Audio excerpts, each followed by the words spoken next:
One of the most fundamental concepts that you'll learn in architectural design is the concept of typology, which literally just means the logic of types. When we think of typology, we might think in terms of a functional typology, like the warehouse type or the apartment type. Now, this is not wrong, but it's very, very limiting. A warehouse might be converted into an apartment building, and an apartment building is converted into a boutique, and a palazzo is converted into a hospital, and a hospital into a school.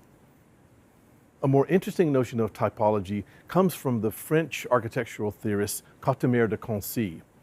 The word type does not represent so much the image of something that must be copied or imitated perfectly as the idea of an element that must itself serve as a rule for the model.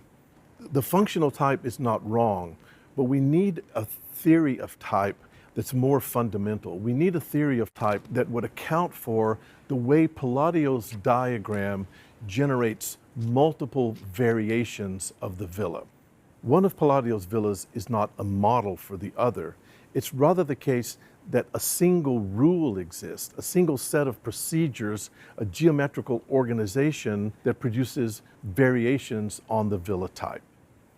It's important that Palladio's villas serve a social function. They're farmhouses. They're also representations of a gentried class that's emerging into its own at a particular moment in history. But all that substratum of conventions, of patronage, of social codes and conventions is emerging through the very appearance of the villa type. That is to say, the social conventions are represented through the architecture.